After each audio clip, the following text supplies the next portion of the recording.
तर नमस्कार मंडळी, तुमचं स्वागत आहे आपल्या या कार्यक्रमात ज्याचं नाव आहे द जागर शो. मंडळी, आपले आवडते सेलिब्रिटीज आपण फोनमध्ये तर बघतोच, पण त्या सेलिब्रिटीजची खरी लाईफ काय, त्यांची स्ट्रगल लाईफ काय आणि त्यांच्या या प्रवासातले गमतीदार किस्से काय हे जाणून घ्यायची नक्कीच फॅन्सला नेहमीच कुतूहल असतं. तर आज आपल्या सोबत आहे ज्यांनी त्यांच्या कॉमेडी रीलच्या माध्यमातून संपूर्ण नाशिकलाच नव्हे तर संपूर्ण महाराष्ट्राला वेड लावले आहे. कधी चिनीचा मंगू, कधी रुबाबदार पाटील, तर कधी हॉरर पण गोड अशी आत्या, असे वेगळे वेगळे कॅरेक्टर सांभाळून त्यांनी नेहमीच आपल्या प्रेक्षकांच्या मनावर राज्य केलं आहे. मंगाजी. तर मंगेश दादा, मला विचारायला आवडेल की हे तुझं जे नाव आहे मंगाजी, हे तुला कसं सुचलं? म्हणजे असं घरात कोणी चिडून किंवा रागवून म्हणायचं की अजून काही याच्यामध्ये स्टोरी आहे वेगळी? नाही, याची स्टोरी अशी आहे की माझे आजोबा जे होते तर ते आणि त्यांचे एक मित्र होते दशरथ बाबा म्हणून. तर ते एकदम जिगरी दोस्त आणि मी लहानपणी म्हणजे बऱ्यापैकी माझ्या आजोबांसोबतच राहायचो. तर ते दोघं मला मंगाजी म्हणायचे. का म्हणायचे मला माहित नाही, पण मंगाजी नावाने हाक मारायचे आणि जास्त करून ते आजोबांचे मित्र दशरथ बाबा. तर त्यांनी मला हे नाव दिलंय मंगाजी. आणि माझे आजोबा हे माझं रोल मॉडेल आहे. आणि नंतर जरा थोडासा विचार केला त्यावर की अकाउंटचा मंगाजी वगैरे ठेवूयात का. तर त्याच्यानंतर मग माझ्या असं लक्षात आलं की माझ्या आजोबांचं नाव बाजीराव आहे, माझं ओरिजिनल नाव मंगेश. मग ते दोघांचं कंबाईन केलं तरी मंगाजी असं होतंय ते. मग त्याचं सगळं योगायोग जुळून आले आणि मग ते मंगाजी नाव मी ठेवलं. वा, मंगेश आणि बाजी. नाही, खरं तर म्हटलं जातं की आजोबा हा कुठल्याही मुलाचा पहिला मित्र असतो. आणि ही खूप म्हणजे खूप छान स्टोरी याच्या मागे, खरंच खूप आवडली. आणि मला हे विचारायला आवडेल की मंगाजीवर खूप सारं प्रेम केलं जातं, एवढे फॅन्स आहेत, खूप प्रेम करताय, खूप सपोर्ट करताय, नक्कीच तुम्हाला डीएम्स येत असतील, कुठे गेल्यावर पब्लिक भेटत असेल, खूप छान छान रिस्पॉन्स येत असेल. तर कशा फिलिंग्स आहे आता, कशा फिलिंग्स आहे? भारी वाटतं, म्हणजे याच्यासाठीच केलं होतं सगळ्या गोष्टी. अजूनही सुरू आहे. मी असं म्हणत नाही की अजून खूप त्या लेवल पर्यंत पोहोचलोय फॅन फॉलोइंग वगैरे, पण आहे म्हणजे लोक प्रेम करतात, आपलं काम लोकांना आवडतं, तर निश्चितच खूप छान वाटतं. आणि असं एक एक समाधान झाल्यासारखं वाटतं, पण त्याचबरोबर जबाबदारी वाढल्यासारखं पण वाटतं. बरोबर. नाही, आणि सर्वप्रथम मंगाजी तुम्हाला कॉंग्रॅच्युलेशन आपल्या द जागर शोच्या टीम कडून, द जागर शो कडून आणि सर्व प्रेक्षकांकडून की तुमच्या आता 1 मिलियन फॉलोअर्स कंप्लीट झाले आहे इंस्टावर. तुमची जी फॅमिली आहे ती 1 मिलियन झालेली आहे फायनली. तुम्हाला खूप खूप कॉंग्रॅच्युलेशन आहे तुमच्या पुढच्या प्रवासासाठी. तुम्हाला खूप खूप अभिनंदन. Thank you thank you. तर मंगेश दादा, तुम्ही फेमस आहात हे तुमच्या कॉमेडी रील्स साठीच, पण त्यासोबतच आम्हाला माहिती तुम्ही फेमस आहात तुमच्या साधेपणासाठी. म्हणजे जसं की स्टोरीजच्या माध्यमातून प्रेक्षकही बघतात, आम्ही बघतो की तुम्ही जनरली महामंडळाच्या बसने प्रवास करतात, काळी पिवळीतून प्रवास करतात. म्हणजे असं मंगेशला वाटत नाही का की आता फेम तर भेटलंय बाबा, पण शो ऑफ करावा थोडासा, एखादी गाडी बिडी घ्यावी, थोडस असं शो ऑफ केलं पाहिजे, असं वाटत नाही कधी मंगेशला? मी असं वाटतं ना, पण शो ऑफ आणि गाडी घ्यायला पैसे पण लागतात ना. फेम बस मिळाले काय. पैसे. नाही नाही, या मुद्द्यावर मी ऍग्री नाही करत. कसं आहे माहिती हा का, तुमचा साधेपण आहे. दोन मुद्दे. एक म्हणजे लालपरी किंवा काळी पिवळीमध्ये जेव्हा तुम्ही प्रवास करता ना, तेव्हा तुम्हाला इतके कॅरेक्टर ऑब्झर्व करायला मिळतं. इतकं म्हणजे मी तुला सांगतो 90% कंटेंट जे आहे ना माझं तिथूनच येतं. तिथले लोक ऑब्झर्व करायचे, कोण अंडरवेअर वाळत घालतंय खिडकीत लालपरीमध्ये, कोण काय करतंय, कोण काय. म्हणजे इतके प्रचंड अनुभव येतात. 12 तासाच्या प्रवासात मी एकदा 12 तासाचा प्रवास केला होता धाराशिव टू नाशिक. बरोबर. इतके कॅरेक्टर्स बघितले मी त्याच्यामध्ये पूर्ण एसटी मध्ये. कोण काका कसे वागताय, कोण कसं बोलतंय काय. आणि काळी पिवळीने आता रिसेंटली त्या ड्रायव्हर्स वरती एक व्हिडिओ केला होता. ते एकदम सगळे कॅरेक्टर असतात एकदम भारी, एकदम पॉझिटिव्ह, त्यांची एनर्जी वेगळ्या लेवलची असते. आणि असं सामान्य लोक जे आपण म्हणतो ना 9 to 5 जॉब वाले, त्यांच्यामध्ये असे कॅरेक्टर नाही बघायला मिळत जे प्रवास केल्यानंतर बघायला मिळतात. बरोबर. तर हा पण एक मुद्दा आहे त्याच्या पाठीमागे की कॅरेक्टर्स ऑब्झर्व करायला मिळतात आणि वेगवेगळ्या गोष्टी बघायला मिळतात. आणि दुसरा मुद्दा म्हणजे स्वतःची फोर व्हीलर नसल्यामुळे लालपरी आणि काळी पिवळी याच्यातच फिरावं लागतं. नाही, खरी गोष्ट आहे, पण खरंच ऐकलं आम्ही बऱ्याच ठिकाणी की तुम्ही तुमच्या साधेपणासाठी खूप खूप फेमस आहात. तुमचं जे वागणूक आहे, दुसऱ्यांशी बोलायची स्टाईल आहे, हा तुमचा साधेपणा. आणि खरंच ही गोष्ट खूप इम्पॉर्टंट असते की एखाद्या लेवल पर्यंत गेल्यावर सुद्धा माणूस जेव्हा त्याचे पाय जमिनीवर असतात आणि अशा व्यक्तींवर प्रेक्षकांना प्रेम करायला नक्कीच खूप आवडत. त्याच्यामुळे असेच राहा कायम असंच खेळत. माणसं स्वभाव कधी बदलत नाही. स्वभाव कधी बदलत नाही माणसाचा, ती खूप इम्पॉर्टंट गोष्ट आहे. ऍक्च्युली बदलतो स्वभाव, आपण बदलू देतो की नाही याच्यावर खूप मॅटर करतं. आणि तो तुम्ही बदलू दिला नाहीये, म्हणून नक्कीच हा खूप पॉईंट आहे की प्रेक्षक तुमच्यावर खूप प्रेम करतात. बरोबर. कसं आहे, जिथून वरती आलो त्याच गोष्टीला विसरलं तर मग राहिलं काय पाठीमागे. खरी गोष्ट आहे. आणि जे तुम्ही सांगितलं की कॅरेक्टर्स ऑब्झर्व करायला भेटतात, हा तुमचा कंटेंटच तो आहे की एकदम तुम्ही ग्राउंड लेवलच्या माणसांच्या लाईफ बद्दल दाखवतात, त्यामुळे प्रेक्षक खूप रिलेट करतात तुमच्याशी. बरोबर. त्यांना आपलं असं वाटतंय. 5 स्टार मध्ये जाऊन जर मी रील केले तर कोणाला रिलेटच होणार नाही. खरी गोष्ट. तर मंगेश दादा, social media is a game of consistency. हम्म. हे इंस्टाग्रामच्या अल्गोरिदम नुसार तितकंच खरं आहे. म्हणजे आता कंटिन्यू अपलोडिंग जर केली नाही तर व्ह्यूज वगैरे डाऊन होतात असं जनरली ऐकलं जातं आणि त्यासाठी कन्सिस्टंट राहावं लागतं आपल्याला सोशल मीडियावर. पण हे मोटिवेशन बॅलन्स कसं असतं तुझं? म्हणजे आतापर्यंत जेवढं तुझ्या इंस्टाग्रामवर तू व्हिडिओज वगैरे अपलोड केलेले आणि कधी असं होतं का म्हणजे की आता शूट तर करायचंय पण इच्छाच नाहीये, मोटिवेशनच नाहीये काही, तर होतं मोटिवेट ना. कसं करतो स्वतःला? होतं म्हणजे एक काम सातत्याने करून एक सॅच्युरेशन येतच, पण मी कन्सिस्टन्सी पेक्षा क्वालिटीवरती जास्त इम्पॉर्टन्स देतो. नक्कीच. कसं आहे की 8-10 दिवस तू एखादा व्हिडिओ टाकला नाही तरी चालेल, पण त्यानंतर जो टाकतोय तो बाप व्हिडिओ असला पाहिजे. म्हणजे तो एक व्हिडिओ एवढा भारी चालतो की तुझ्या मागच्या 8-10 दिवसाची कसर पण निघून जाते. पण तेच काही क्रिएटरचं असं असतं की दिवसाआड एक व्हिडिओ पडलाच पाहिजे, एवढे व्हिडिओ गेलेच पाहिजे. आता माझे खूप कमी म्हणजे 400-500 पोस्ट मध्येच 1 मिलियन फॉलोअर झाले. मी पहिल्यापासून तेच होतं की जास्त अपलोड करण्यापेक्षा कमी अपलोड करा पण क्वालिटी अपलोड. मग त्याच्यामुळे जास्त लोड पण येत नाही आणि विचार करायला वेळ पण मिळतो चांगल्या स्क्रिप्टवर. नक्कीच नक्कीच नक्कीच. आणि नक्कीच तुमचा प्रत्येक कॉन्टेंट हा रिलेटेबल असतो, त्यामुळे तो जास्त शेअर होतो, त्यामुळेच ते नक्कीच जास्त व्हायरल होतो. आणि मला असं विचारायला आवडेल की जो तुमचा स्टार्ट होता, ज्यावेळी तू जनरली स्टार्ट केलं कॉन्टेंट क्रिएशनला, तर त्यावेळी असं नाही का डोक्यात आलं की चला अजून आपण फेमस झालो नाही, म्हणजे अजून आपल्याला व्ह्यूज मिळत नाहीये किंवा मिळवण्यासाठी काही वल्गर वगैरे ट्राय करायचं? नाही. त्याचं कारण असं आहे की माझ्या घरात माझी पुतणे वगैरे आहे. बरोबर. ते छोटे छोटे आहेत अजून, तर ते पण कधी कधी मोबाईल घेऊन मंगू मंगाजी वगैरे सर्च करून माझेच व्हिडिओ बघत असतात. बरोबर. मग आता मला त्याचं त्यांच्यासमोर लाज नाही वाटली पाहिजे, अरे मी हे काय दाखवतो यांना असं. बरोबर आहे ना, ते पहिल्यापासून एक फॅमिली कंटेंट बनत गेला तो. मग मला असं वाटलं नाही की या हे गोष्टी करावं. मी म्हणत नाही की ते केलं म्हणजे ते वाईट आहे किंवा जे क्रिएटर करतात ते वाईट आहे, पण ते मला पर्सनली नाही आवडलं. मी जे व्हिडिओ माझेच व्हिडिओ माझ्या घरच्यांसोबत बसून बघू शकत नाही, मग त्याला अर्थ काय? म्हणून मग मी त्या गोष्टीकडे कधी वळलोच नाही. नक्कीच नक्कीच. आणि तुमचे व्हिडिओज इंस्टाग्राम पेक्षा नक्कीच व्हॉट्सअपवर पण फार व्हायरल होतात. हो. व्हॉट्सअप ग्रुप्सवर, फॅमिली ग्रुप्सवर. येस. आणि तो पण एक प्लस पॉईंट ठरलाय आज की तिथूनही खूप एक चांगलं घराघरात तुम्ही पोहोचलाय. हो, म्हणजे मला बरेच लोक म्हणतात तुम्हाला कुठेतरी पाहिलंय, तुमचं नाव काय असं पण विचारतात.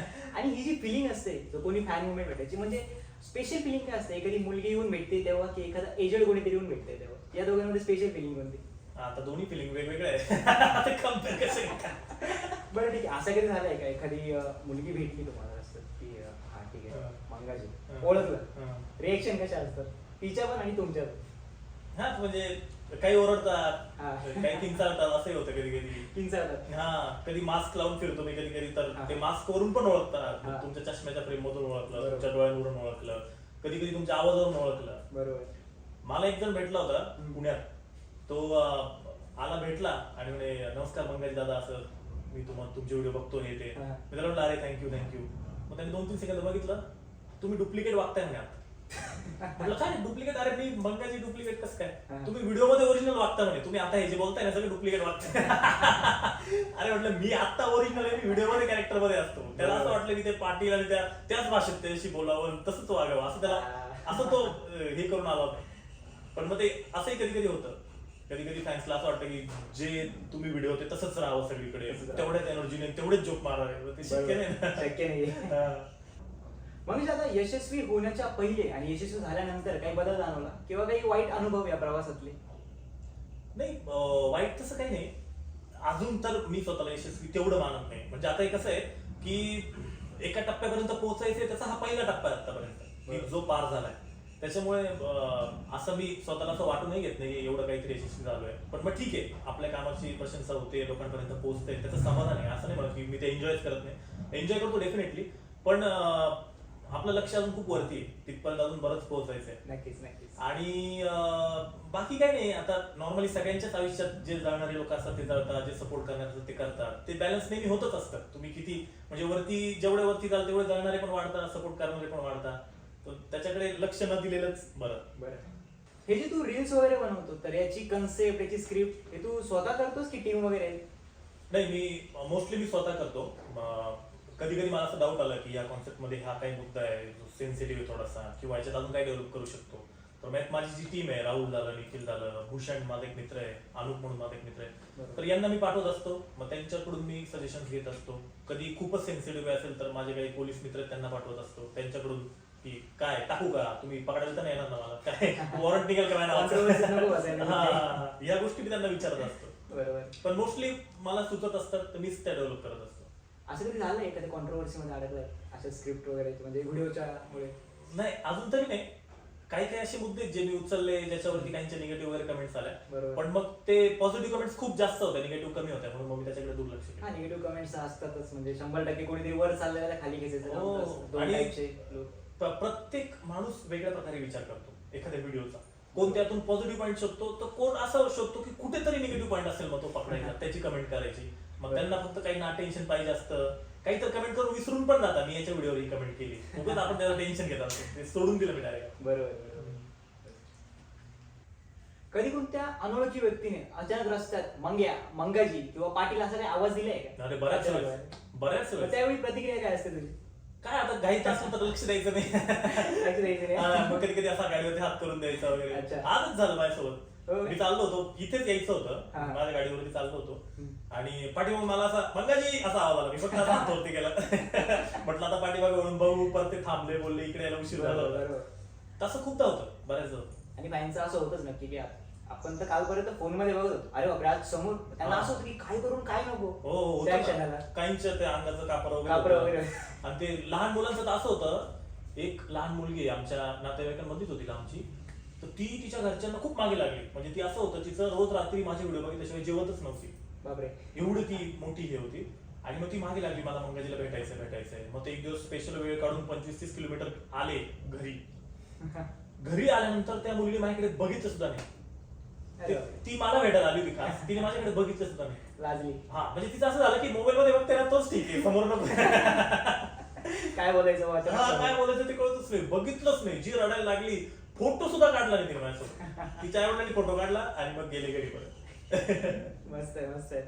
आता सगळ्यांना ह्या प्रश्नाची नेहमीच उत्सुकता असते. आता हा प्रश्न मी विचारणार, फेममुळे मुली मागे लागणे झालंय? होतच असेल 100% मला माहिती. पण याच्यावर तुझ्याकडून ऐकायची कशी प्रोसेस? तर आता हे कसं आहे माहिती का, नुसत्या फेममुळे नाही लागत. बरोबर. हा, त्याच्याबरोबर पैसा पण पाहिजे. प्रत्येकाची, तुला बोल ना, प्रत्येकाची मेंटॅलिटी वेगवेगळी. वेगळी. असंही होतं, मेसेज पण येतात फेममुळे वगैरे सगळ्या गोष्टी. पण मग ते कितपत आपण ती गोष्ट डोक्यात घ्यायची हे आपल्यावरती. बरोबर. कारण शेवटी फेममुळे येणं आणि असं नॉर्मल आपल्या आयुष्यात Normal येणं आपल्या याच्यामध्ये खूप मोठा फरक आहे. आणि नॉर्मली कोणाचं अट्रॅक्शन वाटतच ना, की फॉलोअर्स हे ते, तर प्रत्येकाला ते असं वाटतंच की अरे मजा असेल याची, अरे आता सेलिब्रिटी आहे. मला कधी कधी लालपरीचे हे टाकल्यानंतर काही मुलींचे मेसेज आले, अहो तुम्ही एवढे पैसे आले, तुम्ही गाडीत फिरायला पाहिजे. एक तुला मी किस्सा सांगतो. मी पुण्यावरून शिवशाहीने येत होतो, शिवशाही बसने, आणि मी जेवायला थांबली ती गाडी, आणि एक जण माझ्या शेजारी बसला होता, त्यांनी मला ओळखलं, आमच्या गप्पा वगैरे झाल्या. म्हटलं चला ठीक आहे, नाश्ता वगैरे करू. मी त्याला मिसळ घेतली खायला. मिसळ खाता खाता तो मला म्हणतो, का हो तुम्ही एवढं फेमस आहे, तुमच्याकडे गाडी का बरं नाही, तुम्ही बसने का बरं फिरता? म्हटलं तू मिसळ का, सांगतो मी काय. तर असं या गोष्टी नॅचरल आहेत, गोष्टी होतात, नॅचरल गोष्टी. हो नक्कीच, ते तर असणारच. फेम मिळाल्यापासून नातेवाईकांमध्ये 100% चर्चा असणारच. मग असं होतं की स्थळे येतात खूप सारे घरी, यंदा कर्तव्य आहे का असं तसं? हा, होतं ना. काही बायोडाटा मागतात, काही असं रॅन्डमली फोन कर, अरे मग तुझी जन्मतारीख काय रे, एवढं विचारून फोन ठेवत. अरे काय पुढे काय जन्मतारीख का बरं मागितली, काय नेमकं काय? आता सध्या तर आम्हाला बायोडाटाची गरज नाही. हा तेच ना, म्हणजे जन्मतारीख विचारणार, जन्मवेळ विचारणार वगैरे असे त्या गोष्टी होतात. त्यांचे ते हावभाव, बोलण्या चालण्यात फरक वगैरे ते जाणवतो सगळ्या गोष्टी. आणि सुरुवातीच्या नातेवाईकांच्या प्रतिक्रिया आणि आत्ताच्या नातेवाईकांच्या प्रतिक्रिया यामध्ये फरक काय होता? म्हणजे काय आहे? कसं आहे, नातेवाईक अजूनही असं ओपनली कोणी बोलत नाही की अरे मस्त वगैरे. आता मी घरामध्ये सगळ्यात छोटा आहे, लहान आहे सगळ्यात. अच्छा. तर त्यांना कौतुक वाटतं, पण असं तोंडावर एवढं बोलत नाही. माझ्या विरहित बोलता, घरच्यांशी बोलता, त्यांच्यामध्ये चर्चा करता, अरे हा चांगलं काम करतोय असतं. पण वैयक्तिक मला कोणी जास्त ते मला शिस्तीतच ठेवता, अजून डोक्यात हाव नाही गेली पाहिजे चांगली गोष्ट आहे. खरंच चांगली गोष्ट आहे. घरच्यांचा एक म्हणजे असतं ना, एक की आधार म्हणता येईल, धाक म्हणता येईल, ती गोष्ट मेंटेन असणं खूप चांगलं असतं प्रत्येकाला. खूप खूप. कधी कधी मला असं वाटतं आहे माझं अस्तित्वच नाही वाटतं अजून, काही घरचे काही भावच नाही. पण ते चांगले खूप चांगले. आणि सुरुवातीला काय होतं नातेवाईकांची प्रतिक्रिया, म्हणजे नवीन व्हिडिओज पडायला लागले की अरे काय करतोय हा वगैरे, असं सगळ्या गोष्टी सोडून असं काही नाही? तशा असतीलही, पण माझ्यापर्यंत पोहोचल्या नाही. कदाचित ते घरच्यांपर्यंत किंवा त्यांच्यामध्ये चर्चा असेल, पण मला कोणी असं पर्सनली बोललं नाही तू काय करतोय. काही जण म्हणायचे की गव्हर्नमेंट जॉबची तयारी कर, ते कर, पण ते काळजीपोटीच म्हणायचे. ते असं काही हे नाही की हे किती दिवस चाललं अजून, हे काय कुठपर्यंत जाशील याच्यात माहित नाही वगैरे. तर ते एक होतं सुरुवातीला, पण नंतर नाही. आणि घरच्यांच्या सपोर्ट बाबतीत काय सांगशील? घरच्यांचा सपोर्ट आधी मला या फील्डला अजिबातच नव्हता. बरोबर. आता विरोध नाहीये, पण सपोर्ट एवढा नाही की नाही तू करच असं. हा म्हणजे असं म्हणजे विरोध नाही म्हणजे सपोर्ट आहे हे मी हा, मानतो. विरोध नाही म्हणजे सपोर्ट आहे नक्की. पण आता विरोध नाही. आधी म्हणजे खोटं बोलून नाटकाच्या शोजला जाणं, प्रॅक्टिसला जाणं हे माझं कंटिन्यू असायचं. पण आता तेवढं नाही. त्यात काही फनी किस्सा की तू खोटं बोलून नाटकाच्या शो साठी गेला आणि अचानक पकडले गेले की या गोष्टीसाठी गेला होता, त्यावेळी काय असतं? ते कसं झालं होतं, मी खोटं बोलून कॉलेजमधून पण सुट्ट्या घेतल्या होत्या हा. आणि घरून पण मी सांगायचो की मी कॉलेजला चाललोय आणि असं म्हणून मी नाटकाच्या प्रॅक्टिसला जायचो. अच्छा. आणि ते कळलंच नाही घरच्यांना. मग ते कॉलेजमधून माझ्या घरी एक लेटर आलं ते अबसेंटीचं. मग ते लेटर आलं, मग ते कोणीतरी माझ्या वडिलांना दिलं, जरा तुमच्या मुलाचं काहीतरी आलंय. वडिलांनी वाचलं, त्यांना असं वाटलं काहीतरी झालं आता कॉलेजमधून काहीतरी काढून टाकतायत काय. आणि 2 दिवसांनी मला शो होता. मग मी त्यांना म्हटलं काही नाही ते असंच आहे टाइमपास, एवढं काही लक्ष नका देऊ. बरोबर. आणि शो झाला, पेपरला नाव आलं माझं की या कलाकाराने चांगलं काम केलं आणि असं झालं, हे नाटक सादर झालं. आणि तो पेपर घरच्यांनी वाचला. मग ते म्हणे अच्छा तू कॉलेजला सांगून इकडे जातो. बरोबर. सरप्राईज असेल डायरेक्ट हा. मुलाचा पेपरात नाव म्हणजे घरच्यांसाठी खूप प्राऊड मोमेंट. नाही पण त्याच्यापेक्षा कॉलेज बुडवलं ती मोठी गोष्ट होती. अरे वा. पेपरात नाव जाऊ दे, कॉलेजला का बरं नाही गेला. अवघड आहे, अवघड आहे. आणि जसं की मला माहिती आहे तुझे बॅकग्राऊंड आहे ते इंजिनिअरिंगचं. हम्म. इंजिनियर कधी वाया जात नाही, त्याच्यावर तुझं काय मत आहे? अगदी बरोबर. आमच्या वेळेस तर ट्रेंड होता. 10वी झाल्यानंतर पहिले इंजिनिअरिंग करायची आणि मग ठरवायचं आता पुढे काय करायचं. हा. हा, म्हणजे एकदा इंजिनिअरिंग ते टप्पाच होता तो. 10वी 12वी इंजिनिअरिंग किंवा 10वी डिप्लोमा इंजिनिअरिंग. मग इंजिनिअरिंग झाल्यानंतर आम्ही बसून विचार केला आता कोणत्या फील्डमध्ये काम करायचं. मग काही इंजिनिअरिंग कम्प्लीट केलं, काही नाही, मग काही वेगळीकडे. पण खरं आहे म्हणजे इंजिनिअर कधी वाया जात नाही, कारण प्रत्येक क्षेत्रात तू बघशील सगळीकडे इंजिनियर्स आहेत बरेचसे मोठे कलाकार आहेत जे त्यांचं बॅकग्राऊंड इंजिनिअरिंग. कारण इंजिनियरच तेवढे नाही. इंजिनियर्स तेवढे सगळीकडे आहेच नाही इंजिनियर. आहेत बघ इंजिनियर. ते म्हणतात ना एका घरात एक इंजिनियर सापडतो. हा. हे 2 वर्षापूर्वी म्हणायचे, आता प्रत्येक घरात एक इंजिनियर हो सापडतो. हो. पण आता बऱ्यापैकी क्रेज ती कमी झाली. हा. आता पोरं दुसऱ्या दुसऱ्या फील्डमध्ये पडायला लागले. हम्म. नाशिकमध्ये बऱ्याचशा मालिकांचं चित्रीकरण चालू असतं. हम्म. मग तू मालिकांमध्ये का नाही करत काम? आता कसं आहे की मी कॉन्टेंट क्रिएशन मध्ये आहे. बरोबर. तर ऑलरेडी बऱ्यापैकी आपला ऑडियन्स तयार झालाय. बरोबर. दुसरी गोष्ट म्हणजे माझं एक व्यावसायिक नाटक चालू आहे पुनश्चानी म्हणून नावाचं, जे हिंदी मराठी आम्ही प्रयोग करतो. बरोबर. ह्याच्यामध्ये एवढा गुंतलेला असतो तर मालिकेला मी तेवढा डेडिकेटली वेळ देऊ शकत नाही, कारण मालिकेला खूप वेळ लागतो. बरोबर. तुमची कमिटमेंट असते. मोठा रोल असेल तर 2 महिने 3 महिने, आणि मग त्याचं कधीही शूटिंग लागतं. मग दिवसभर त्या शूटिंग मध्ये बिझी राहा वगैरे. तर एवढा वेळ मी सध्या मालिकेला देऊ शकत नाही, कारण माझे हे काम ऑलरेडी बऱ्यापैकी सुरू आहे. ऑडियन्स बेस एक तयार झालाय, तर मला ते पण सांभाळणे. बरोबर. मग त्याच्यामुळे आणि मूवीज वेब सिरीजचं कसं आहे 4 दिवस शूट, 10 दिवस शूट, 12 दिवस शूट असं असतं. त्याच्यामुळे त्या गोष्टीला मी जास्त प्रायोरिटी देतो मालिकांपेक्षा. आणि एखाद्या मालिकेसाठी लीड रोलची ऑफर आली तर मग त्यावेळी कशा असतील रिएक्शन्स? करशील? विचार करू शकतो. अच्छा. मोस्टली तर मी नाही करणार, पण विचार करायला काही हरकत नाही. त्यावेळेसच्या सिच्युएशन वरती डिपेंड. त्यावेळेस माझी काय सिच्युएशन आहे त्याच्यावरती डिपेंड आहे. पण लीड रोल तर ऑब्विसली मोठीच गोष्ट आहे. मोठी गोष्ट आहे. नक्कीच.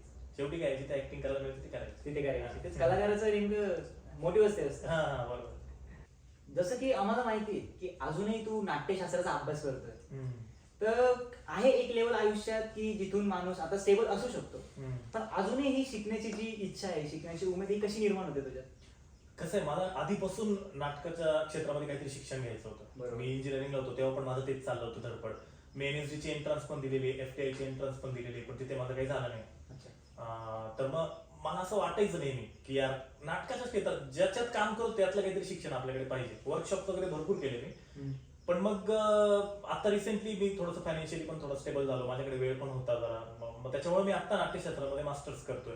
मी यशवंतराव चव्हाण मुक्त विद्यापीठातून डिप्लोमा पण केला ऍक्टिंगचा, आणि आता मी मराठवाडा युनिव्हर्सिटीमधून मास्टर्स करतोय नाट्यशास्त्रामध्ये. नाही, खूप म्हणजे खूप शिकण्यासारखी गोष्ट आहे तुझ्याकडून की अजूनही तुझ्यात ती इच्छा आहे शिकण्याची, नवीन नवीन गोष्टी शिकण्याची, आणि ज्या गोष्टीमध्ये तू ऑलरेडी बेस्ट आहे की तू नाटकांच्या माध्यमातून, सिनेमाच्या माध्यमातून प्रेक्षकांच्या समोर येतोय, पण तरी अजून त्या गोष्टीमध्ये मेहनत कंटिन्यू ठेवली आहे. ही खूप शिकण्यासारखी गोष्ट आहे तुझ्याकडून. आणि नक्कीच मला ह्या शोच्या माध्यमातून बाकीच्याही कॉन्टेंट क्रिएटर्सला सांगायला आवडेल की शिकणं कधीच बंद केलं नाही पाहिजे. माणसाने आयुष्यात शिकत असलं पाहिजे. प्रत्येक वेळेस काही ना काही नवीन गोष्ट शिकायला मिळते. 100%. मंगेश दादा, तुझ्या या प्रवासात तुझ्या मित्रांचा कसा सपोर्ट होता तुला? मित्रांची कशी साथ होती त्याबद्दल काय सांगशील? अरे मित्रांची खूप सगळ्यात महत्वाची म्हणजे माझी टीमने मला खूप सपोर्ट केला. म्हणजे कधी कधी मला असं व्हायचं की एखाद्या कॉन्सेप्टवरती मला अजिबातच गॅरंटी नाही की नाही चालणार, पण ते मला सपोर्ट करायचे की नाही तू ही कॉन्सेप्ट कर, ही मला माहिती ही चालेल, आणि ती चालायची ती कॉन्सेप्ट. कधी कधी असं होतं की 11th आवरला मी त्यांना फोन करतो, अरे मला एक सुचले स्क्रिप्ट, पटकन या. तरी ते कुठेही कामात असले काय असलं तरी लगेच गाडी काढून येतील, सपोर्ट करतील, करून घेतील.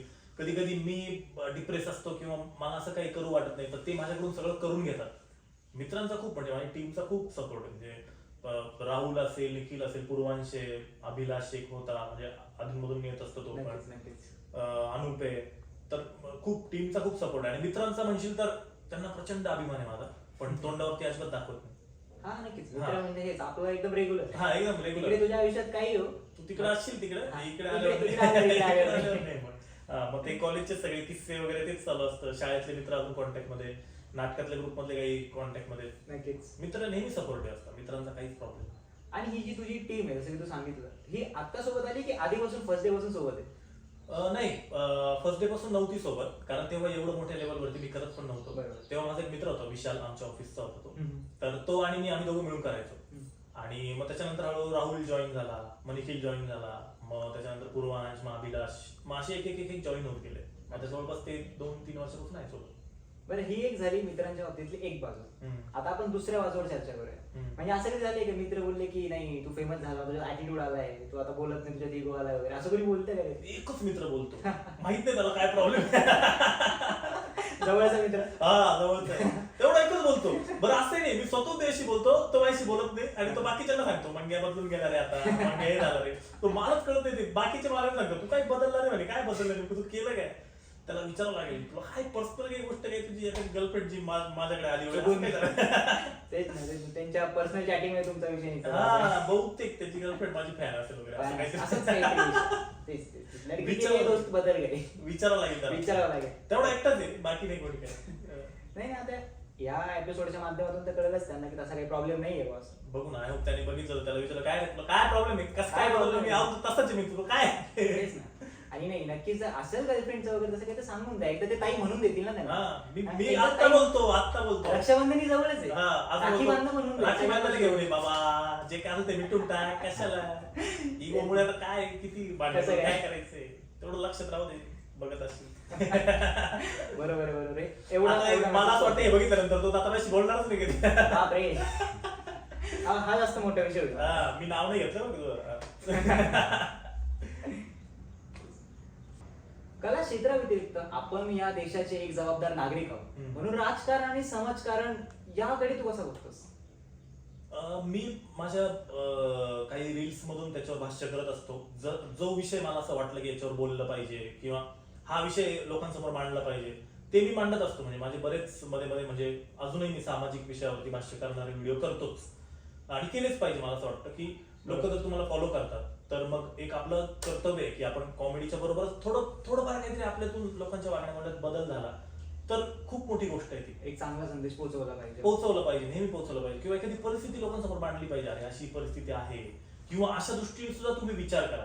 कारण आजकाल हे सगळं उथळ झालं नाही एवढं. एखादी पोस्ट कोणाच्या तरी व्हॉट्सअपवरती येते, त्याची शहानिशा न करताच तो 4 ठिकाणी फॉरवर्ड करतो, मग त्याच्यानंतर मग ते दंगे, मग इकडं मग ते मित्रांमध्ये भांडणं वगैरे, जातीमध्ये भांडणं, खूप गोष्टी होत आहे सध्या. खूप गोष्टी. म्हणजे एक निगेटिव्ह पोस्ट आपल्याकडे आली तर आपण ती फॉरवर्ड करून अजून वातावरण बिघडवतोय, हे कोणाला कळतच नाही. कोणाला कळतच नाही. तुम्ही उलट जिकडून तुम्हाला आली तुम्ही त्याला सांगा, अरे भाऊ नको पाठवतो अशा काही गोष्टी, तुला सांगितलंय तिथले तुम्ही डिलीट करा. खरी गोष्ट. पण इन्स्टेड ऑफ दॅट फॉरवर्ड, नुसतं फॉरवर्ड, मग सगळीकडे स्टंटबाजी करायची म्हणून व्हायरल करायचं काहीच नाही. मी तर म्हणतो लॅक ऑफ एज्युकेशनचं खूप मोठं आहे याच्यामध्ये. खूप तुम्ही जर प्रॉपर शिकला नाही, एज्युकेशन घेतलं नाही तर तुम्ही ह्या गोष्टीमध्ये वाया जाणार. आणि सोशल मीडियामुळे तर प्रचंड उथळ झाले. कुठल्या गोष्टीचा काही विचार नाही, काही नाही, जे दिसलं त्याच्यावर खरं मानून त्यालाच प्रमोट करणार. त्याच्यामुळे मी नेहमी ते विषय मांडत असतो, काही ना काही विषय मी नेहमी मांडतच असतो. कधी कधी त्याच्यावरही लोक निगेटिव्हली घेतात, पण आता शेवटी काय कोणाकोणाचं मन धरणार. खरी गोष्ट आहे, तर नक्कीच हे dark side of social media आहे. हा ते तर आहेच.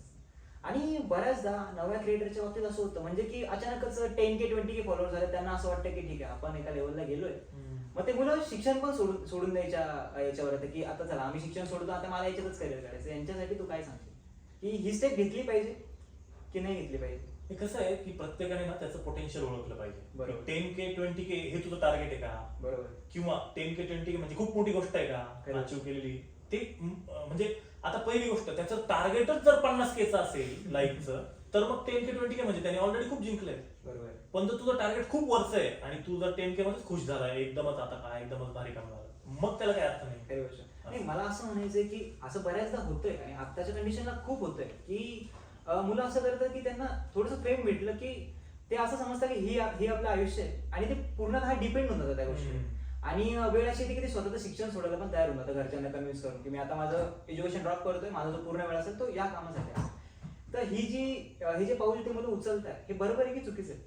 नाही, याच्यात कसं आहे की फायनान्शियल गोष्ट आहे खूप महत्वाची. खरी गोष्ट. जर तुम्हाला फेम मिळालं पण त्यातून तुमचा इन्कम पण तेवढा येतोय, तर तुम्ही ही स्टेप घेऊ शकता. बरोबर, त्याच्यात मेहनत ऑफकोर्स लागणारच आहे. पण जर फक्त फेम मिळालंय आणि तुम्ही जर घरच्यांच्या जीवावरती ते उड्या मारण्याचा प्रयत्न करताय, मग त्याला काय अर्थ नाहीये. मग शिक्षण पूर्ण करा, साईड बाय साईड हे चालू ठेवा. काय 10K चे 15K होतील आणि 50K पण होतील, त्याचं काय नाही, ते हे सोशल मीडियाचं जग आहे. पण फक्त ह्या उथळपणे विचार करू नका. जर तुम्हाला त्याच्यातून तेवढे ऍडव्हर्टाइजमेंट येत असतील, ब्रँड्स येत असतील, तर तुम्ही निर्णय घेऊ शकता की चला आता एक एज्युकेशन स्टॉप करून आपण इथे या गोष्टीकडे वळूया. पण फक्तच फेम मिळालं, 4 लोक ओळखताय म्हणून मग मी हे पाऊल उचलतो, हे चुकीचं आहे. आणि नक्कीच ही गोष्ट होती की सोशल मीडिया हा सगळा इमेजचा गेम आहे. हो. जर तुमची इमेज एखाद्या वेळी खराब झाली कुठल्या ना कुठल्या कारणाने, तर 100% तुमच्याकडे ब्रँड्स पण नाही येणार, तुमच्याकडे प्रमोशन्स पण नाही येणार आणि त्यावेळी अशा व्यक्तींची वाट लागते जास्त हो. आयुष्याची. हो. त्यांच्या आयुष्याचं वाटोळ होतं. त्यामुळे नक्कीच शिक्षणाकडे पण लक्ष दिलं पाहिजे. अगदी बरोबर, अगदी बरोबर. म्हणून दादा, टॅलेंट की सोशल मीडियावरचे फॉलोअर्स काय मॅटर करतं मराठी आपल्या सृष्टीमध्ये, मराठी चित्रपट सृष्टीमध्ये? Talent 100% talent. आणि तुला काय वाटतं? याच्या पलीकडे जाऊन मी म्हणेल talent with social media followers. Talent with social media followers. कारण तुमच्याकडे जर तुमचा वैयक्तिक एक ऑडियन्स आहे, तो तुमचा एक प्लस पॉईंट ठरतो. बरोबर. म्हणजे असं होतं की कास्टिंगच्या वेळी सोशल मीडियाचे फॉलोअर्स जास्त आहे त्याला प्रायोरिटी दिली जाते, असं होतं?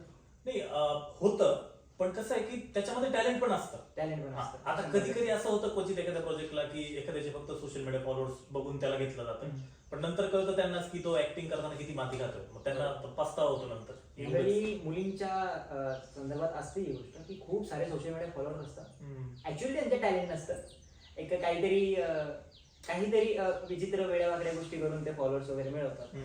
आणि त्यामुळे असं होतं का की ज्याच्यात टॅलेंट आहे तो कलाकार दाबला जातो?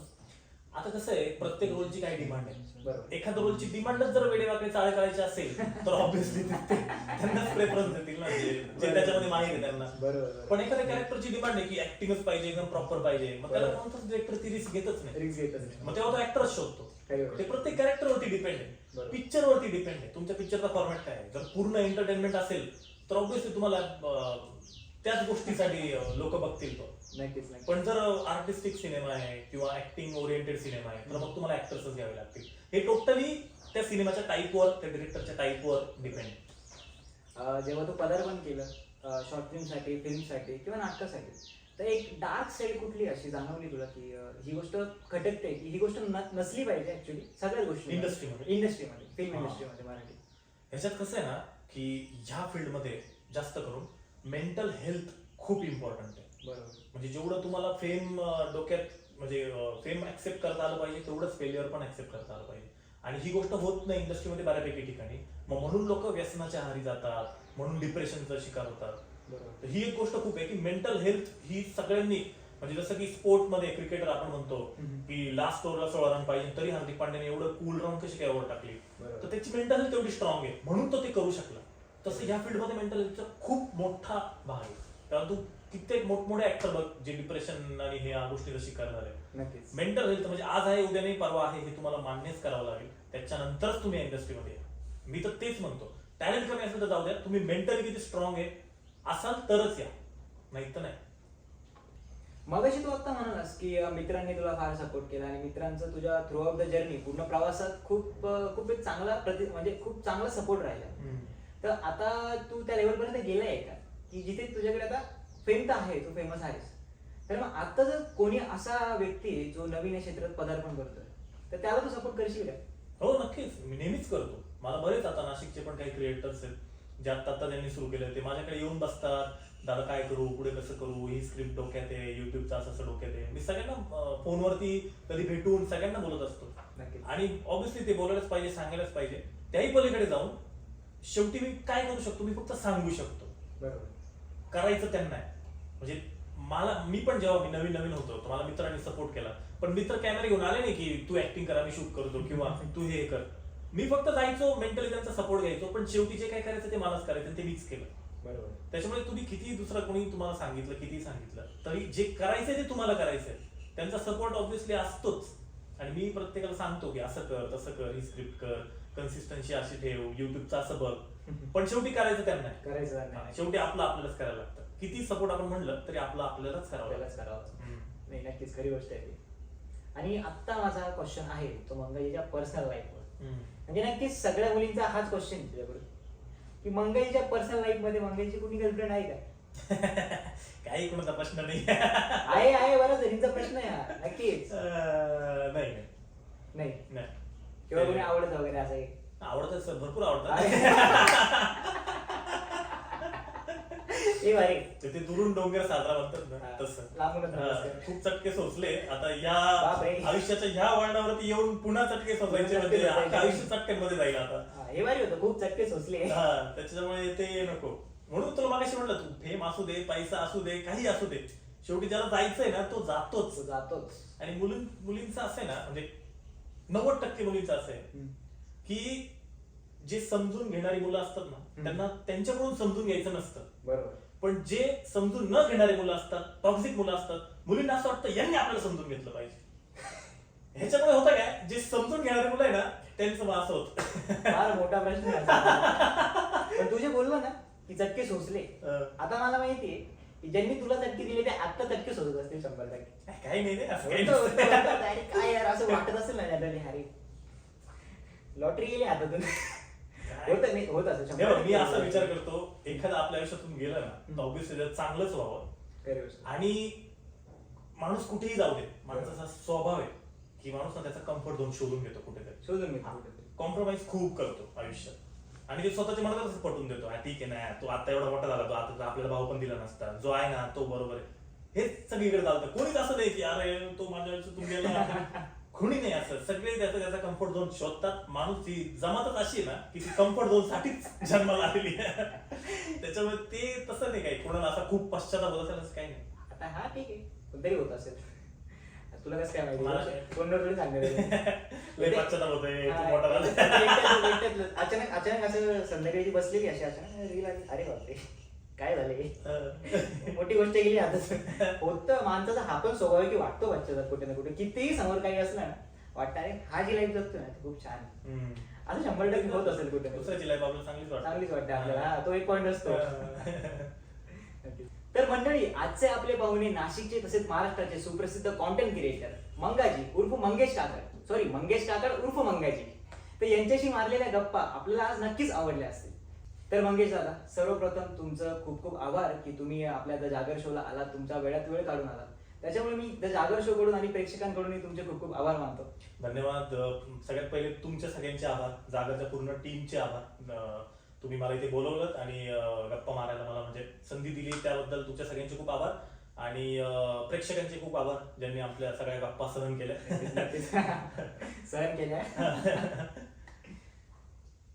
तर अशा छान सुंदर सेलिब्रिटी गप्पांचा आनंद घेण्यासाठी पाहत राहा द जागर शो आपल्या चॅनलवर.